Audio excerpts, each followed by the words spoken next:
이혼 소송 중에 배우자 명의의 주식이나 부동산 값이 크게 올랐다면 그 올라간 상승분도 나눠야 할까요? 오늘 영상에서는 어떤 재산을 분할 대상에 넣을 것인지와 그 재산의 가격을 얼마로 평가할 것인가라는 두 가지 기준 시점을 명확히 구별해서 설명드리겠습니다.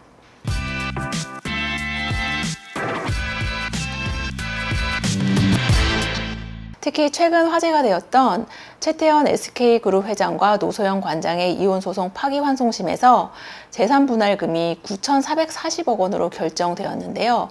300억 원의 비자금을 불법어딘 급여로 보아서 노 관장의 기여로 인정할 수 없다는 등의 다른 쟁점들은 다음 영상에서 설명드리도록 하고, 이번 영상에서는 이 기준 시점의 법리가 어떻게 적용되어서 수천억 원에서 수조 원의 차이를 만들었는지 설명드리도록 하겠습니다. 먼저 결론부터 말씀드리겠습니다. 법원 판례상 재산분할의 대상과 그 가액을 정하는 원칙적인 기준 시점은 사실심 변론 종결시, 즉 재판이 끝나는 날입니다. 하지만 실제 법원 실무에서는 이 두 가지를 구분해서 적용합니다. 첫째로 어떤 재산을 분할 대상으로 삼을 것인가에 관해서는 실무적으로 소재기 시점 또는 혼인 파탄 시점에 존재했던 재산을 기준으로 분할 대상을 확정합니다. 둘째로 그 재산의 가격을 얼마로 볼 것인가에 대한 기준 시점인데요. 주식이나 부동산처럼 같은 재산도 시점에 따라 시세가 변하는 재산은 원칙적으로 사실심 변론 종결 시의 시세를 기준으로 평가합니다. 즉, 소송이 진행되는 동안 파탄 전부터 가지고 있던 주식이나 부동산 가격이 올랐다면 소재기 때부터 있었던 재산을 현재 변론 종결 시에 오른 가격으로 평가해서 나누게 되는 것입니다. 이 기준 시점이 왜 수천억 원에서 수조 원의 차이를 만드는지 최태원 회장과 노소영 관장의 이혼소송 파기환송심 사례를 통해서 확인해 보겠습니다. 환송 전 2심 판결과 파기환송심이 진행되는 동안 2년여의 시간이 흘렀고 소송 중에 SK 주식이 급등하였는데요. 파기환송심에서는 노 관장이 받게 될 재산분할 금액을 9,440억 원으로 확정했습니다. 그 가장 결정적인 이유가 바로 이 산정 기준 시점에 대한 법리 때문이었습니다. 환송 전 항소심 변론 종결일은 24년 4월 16일이었고 그 당시 SK 주가는 한 주당 16만 원이었습니다.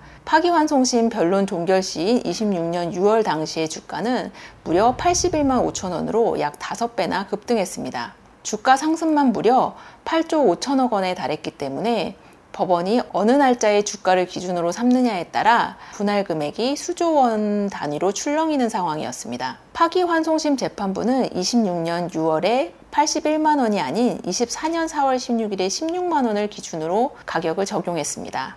그 이유가 무엇일까요? 법원 판례에 확립된 법리에 따르면 재판상 이혼이 확정된 후 재산 분할을 청구하거나 재심리를 하는 경우에도 분할 대상 재산과 그 가액 산정은 이혼 소송의 사실심 변론 종결 시점을 기준으로 삼아야 한다는 원칙이 있기 때문입니다.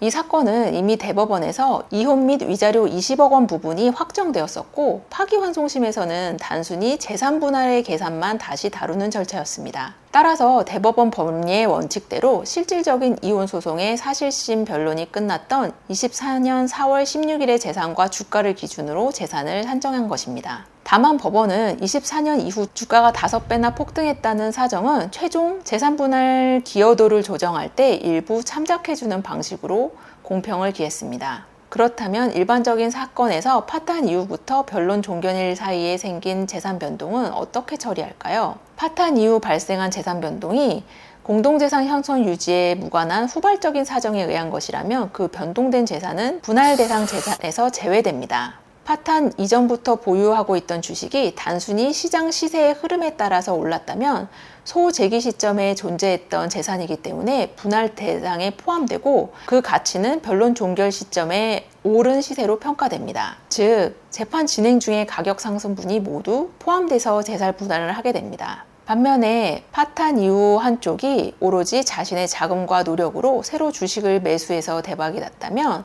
이는 소재기 이후 새로 형성된 재산이기 때문에 분할 대상 목록 자체에서 빠질 수 있습니다. 오늘의 내용을 정리해드리겠습니다. 분할 대상 재산을 정하는 기준은 실무상 소재기 시점에 존재했던 재산을 기준으로 합니다. 재산 가치의 평가 기준은 주식, 부동산과 같이 시간에 따라 가치 변동이 있는 재산은 사실심 변론 종결 시점의 가치를 기준으로 합니다. 최태형 노소영 사건처럼 이혼이 이미 확정된 후 재산 분할만 재심리할 경우 원칙적으로 이혼 소송의 사실심 변론 종결일 가격이 기준이 됩니다. 주식과 부동산은 변동성이 크고 파탄 전후의 자금 출처나 소송 단계에 따라 법적 판단이 크게 달라질 수 있으므로 실제 소송에서는 구체적인 사실관계에 따른 전문가의 검토가 필수적입니다. 오늘 영상이 도움이 되셨다면 구독과 좋아요 부탁드립니다.